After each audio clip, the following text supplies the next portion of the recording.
Let's talk to Mike Neville. He's a former Metropolitan Police Detective Chief Inspector. Good morning to you, Mike.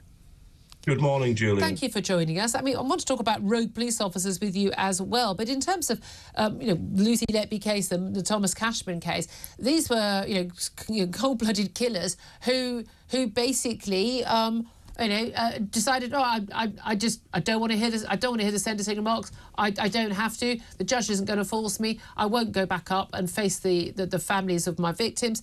And I got away with it. I think most of us were surprised that they were able to do that. Are these new powers for judges saying that basically you'll face an extra 2 years behind bars if you don't attend your sentencing? Are those powers enough?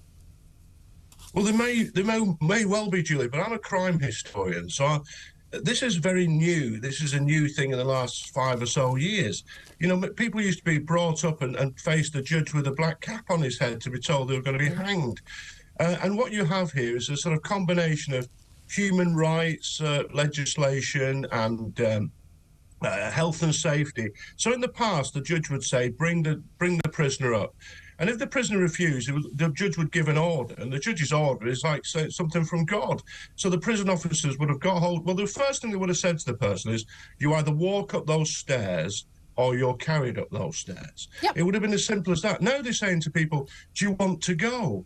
No. Well, that's all right then. And that's what, it's just... Oh, and let me double check what your pronouns are today as well. I mean, but this is the bizarre thing. We're not talking about someone who is in the system. They may be remanded in prison, but is an innocent man or woman until found guilty. I'm not. Look, I'm opposed to the death penalty. I don't think it works. I don't think. I'd actually rather these people behind bars. Perfectly happy if these people choose to not spend their life behind bars through their own hands. Doesn't bother me at all. But will not shed a tear. In fact, I'll raise a glass of champagne when some of these people die, frankly. But it is bizarre that we've got this attitude. But where did this attitude change? The public haven't changed their attitude. Police officers, former police officers like yourself, haven't changed their attitude. Who is it? Is it the people working within the court system? Is it the lawyers? Is it the judges? When did this happen? It is a shift over time. So the judges are very left-leaning. So if the person says, I don't want to come up, then they just sort of accept it. The judges of old would have said, get him up here and get him up here now. And also when you get the prison officers, in times past, it would have been, 5 or 6 ex-soldiers who would have just grabbed hold of the character and carried him up the stairs. No, it's not like that at all. There'll be people who are incapable of carrying themselves, never mind anybody else up the stairs. And also they've got all sorts of get out of jail free cards, in the sense that they can say, oh, health and safety, I haven't been trained to carry anybody. So you've got this whole swirling mess that is just the reason why modern Britain is sort of broken, really. Yeah, well, Sam Armstrong was saying, I mean, genuinely, let's put out a call. We had in the NHS, we need volunteers to help during the COVID crisis. Put your hand up if you're willing to come and do it. I said about Lucy Letby, I'd have dragged her by her hair up the stairs into the door. Wouldn't have any qualms at all about that. I'm sure, enough burly men, 6 men, would be able to carry up pretty much any of these people. Why not? In America, handcuffed, their legs shackled together, put a muzzle on them if they're going to shout abuse. You are going to listen to those impact statements from the families. You are going to hear the sentencing. Frankly, you should be there for the verdict. I think it's extraordinary that Lucy Letby was allowed to walk away from the verdicts because it upset her. I have a funny feeling that the parents who found out that their children died in agony because of what she did to them, a callous serial killer, I think they probably found it distressing too, but they felt they had to be there. But it is simply the fact that people are given a choice. Yeah. A bit of common sense would have them up there. There's no need for extra laws. The judge could tell them to get up there. Well, that's where I don't think the law's going to make a difference. The judge is given the powers. Judges have powers. They don't have to use them. It's not going to make a difference, is it? And especially in the case of these people like Lucy Letby and Thomas Cashman, if you're sent to a whole life tariff, sentenced to that, you're never coming out anyway, in which case, hey, Lucy Letby, we're going to give you an extra 2 years after you've died. I mean, that's meaningless.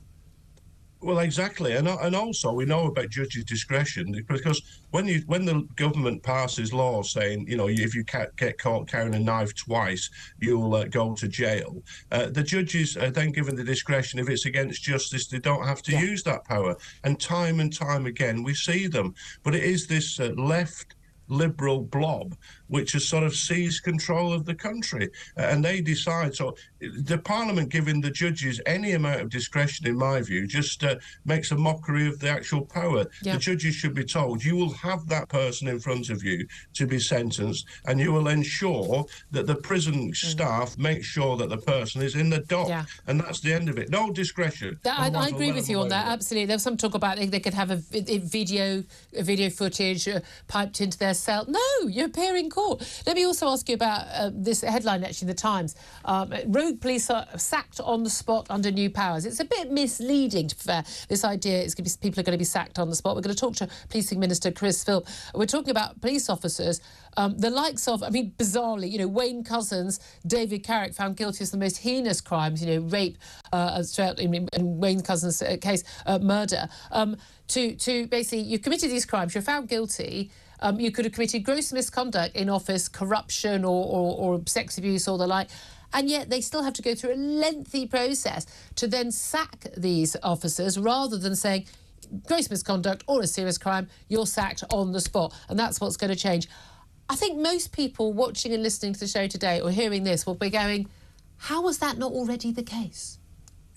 Yeah, exactly. If somebody's found guilty of the most wicked crimes, or any crimes really, rape or murder or whatever, theft, what we need to be careful of is that if an officer's accused of something, that they're then thrown out, because of course criminals could make all sorts of allegations to target the best officers. So as long as we have if a court has found somebody guilty, there's been a proper process, and that person should be dismissed immediately. There's no need to go into an extra hearing. And I'm sure that's the point that the Police Federation were making. The Police Federation, the way the headlines have read, they're against throwing murderers out of the police. Now, I doubt that's the actual case. And like you say, it's too often it's the headlines. And Sir Robert Mark said the best police force is one that catches more criminals than it employs. So they've got to get rid of the criminal elements and those who are bringing the police a bad name, because there are thousands and thousands of dedicated and hard-working officers who will be facing danger today. And we saw the Nottinghamshire police sergeant who lost his life in trying to bravely rescue somebody. That's the sort of stories I used to read in the Victor comic when I was a boy that inspired me to be a police officer. That's the sort of officer we should celebrate. Absolutely, couldn't agree with you more. And again, it's in the interests of the good police officers, the vast majority of whom want to do a good job and are out there trying to do it every day, risking their lives, as you say, to have those rotten apples gone. Again, I never think it's the ordinary police officers. I think it's the police chiefs who are at fault a lot of the time with a lot of the left liberal blob and indeed the wrong uns they can't get rid of. Mike Neville, thank you so much for joining us.